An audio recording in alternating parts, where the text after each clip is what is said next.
Hi everyone, so this is part 3 of making Bougatsa.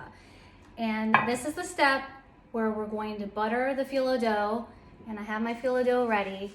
And I love to use Conto's phyllo dough, it's wonderful. And we're going to fill it with the custard that's on the stove that we already made. And then pop it in the oven. After that, we're gonna dust it with powdered sugar and cinnamon, and then it's done. It is so delicious. So I already buttered the bottom of this 9 by 13 dish, and I'm not going to use too much phyllo dough. I'm just going to use a couple of sheets. So I have my one sheet down and I have my melted butter ready to go. So I'm going to brush it gently with the butter, and then I need to add a couple more sheets until I add the custard. So this is basically just 1, 2, 3. It's, I think, about 6 to 8 total phyllo dough sheets, because you really don't want a lot of phyllo dough on the custard, because then it gets too thick. You just want a light covering. So that's 2. Let's do a couple more. And the reason I like this phyllo dough is because it's thick enough not to break apart. Like some phyllo dough is just so thin and it's so hard to work with. And this is number 7. So I get this a lot because it's just like a little thicker. At least it seems that way to me. All right, so this is 3. Let's do that. And then I'm going to do, I think, 1 more just to have enough base. And that should be plenty for the bottom of your pastry. And like I said, we're brushing each sheet. And I have my custard right here, so I'm just gonna grab it. And then I'm going to pour it right in the phyllo dough.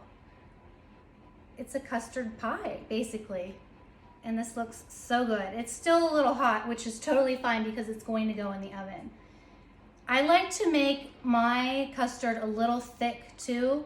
I don't like to have too thin of a layer, because then it also looks better too when you have a little bit thicker layer.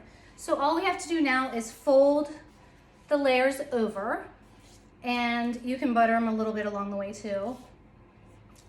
And then you have a couple more layers to fold over, and maybe a little bit of adding a phyllo on the top once you're done. This is really easy to get the hang of. If you know how to work with phyllo dough, which honestly it's not that difficult, especially if you get this. Now if you're making your own, that's a whole nother story. I actually haven't done that yet, but maybe one day when I have more time. But right now my kids are young, so they keep me busy and I just have enough time to do the basics. So then I'm going to just take a couple of torn sheets of phyllo dough to put on the top. The great thing about phyllo dough is that it doesn't have to be perfect when you're laying it down, because when it bakes up, everything just crisps up and it just looks wonderful, and it all tastes the same deliciousness anyway.